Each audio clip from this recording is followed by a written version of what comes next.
कृषि प्रौद्योगिकी प्रबंध अभिकरण आत्मा दरभंगा की ओर से महाअभियान 2025 जिला स्तरीय खरीफ कार्यशाला सह एक दिवसीय प्रशिक्षण कार्यक्रम का आयोजन दरभंगा के लहरियासराय स्थित प्रेक्षागृह में किया गया।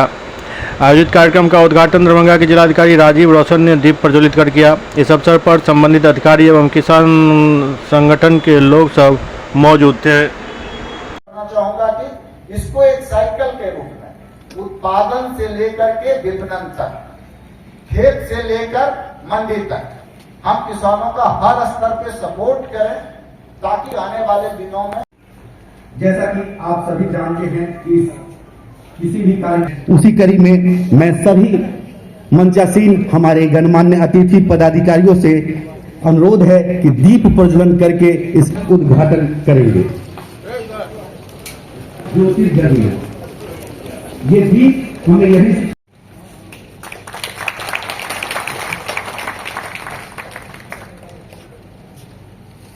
जिला स्तरीय कार्यशाला में उपस्थित आदरणीय जिलाधिकारी महोदय स्वागत करते हैं। आप जानते हैं कि हर वर्ष हम लोग खरीफ और रबी के मौसम में किया करते हैं। खरीफ महाअभियान में जिसको ऋतुओं से भी जोड़ा जा रहा है, बसंत से और शरद ऋतु से, तो खरीफ और रबी में ये अभियान हम लोग राज्य स्तर से शुरू होता है। राज्य स्तर कार्यशाला हम लोग 20 तारीख को सभी जितने भी जिला स्तरीय पदाधिकारी हैं सभी ने उसमें भाग लिया। सभी तकनीकी रूप से परिपूर्ण है, सबको पता है कि हमें क्या करना है। पुनः इसको हम लोग प्रखंड स्तर पे इसका कार्यक्रम आयोजन होना है। प्रखंड स्तर पे आज 26 से 1 जून तक का कार्यक्रम है सभी प्रखंड मुख्यालय में, और पुनः उसको पंचायत स्तर पर भी हम लोग ले जाएंगे। किसान चौपाल के माध्यम से किसानों को बताएंगे 2 जून से लेकर 21 जून 2025 तक। बहुत सारी महत्वपूर्ण योजनाएं चल रही हैं इसमें, क्योंकि जिलाधिकारी महोदय का भी मार्गदर्शन होना है और समय आप हमारे विभाग से फसल विविधीकरण के तहत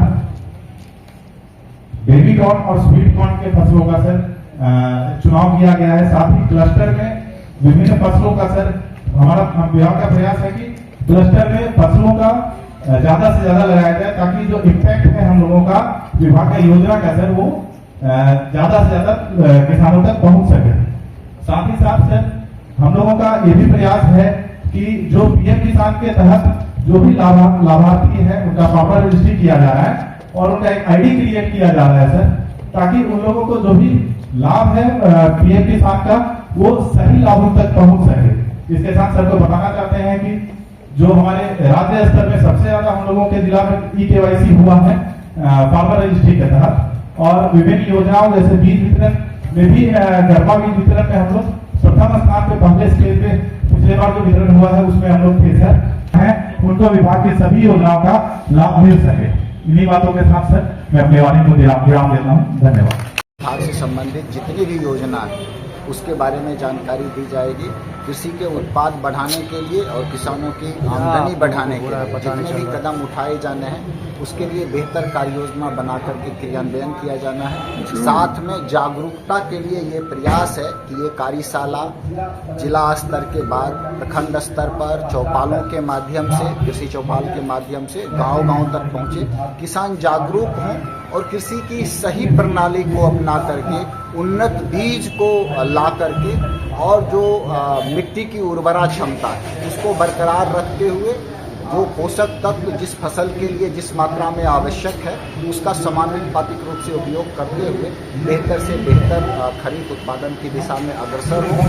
दरभंगा जिले में उत्पादन इस प्रकार से बढ़े, यहाँ की आवश्यकता के पूर्ति के बाद हम लोग विपणन, व्यापार, एक्सपोर्ट की दिशा में आगे बढ़े। इस संकल्प के साथ इस कार्यशाला की शुरुआत हुई। नई पीढ़ी को लेकर आपने कहा, चिंता जताया आपने नई पीढ़ी को लेकर, क्या हो रहा है? कृषि के क्षेत्र में जो चुनौतियां हैं, चाहे प्रकृति से संबंधित हो या उसके फ्रेगमेंटेशन, जो भूमि की होल्डिंग है, जो भूमि का क्षेत्रफल है, उसकी कमी के बाद इस प्रकार का ट्रेंड देखने में आता है कि युवा पीढ़ी के लोग खेती से दूर हटना चाह रहे हैं, लेकिन खेती नहीं करने के बाद हम लोगों को खाद्य की जो सुरक्षा है और जो खाद्य के उत्पादन को बढ़ा करके दुनिया के वैश्विक बाजार में भारत के उत्पादों का जो हिस्सेदारी हम लोग करना चाह रहे हैं, तो उसमें कठिनाई होगी। तो मैं युवा पीढ़ी के लोगों से इस बात के लिए आह्वान करना चाहता हूं, उन्हें बताना चाहता हूं कि वैज्ञानिक तरीकों को अपना करके वो खेती करें, खेती को लाभकारी तरीके से करें, ताकि किसानों की आमदनी बढ़े और युवा पीढ़ी का आकर्षण बढ़े। हम लोग उसमें ऑर्गेनिक फार्मिंग है या फिर वेजिटेबल्स की फार्मिंग है, मखाना की फार्मिंग है, जो हमारे हॉर्टिकल्चर उत्पाद हैं उसकी फार्मिंग है, तो ये सारी चीज़ों को समेकित रूप से शामिल करते हुए खेती करेंगे।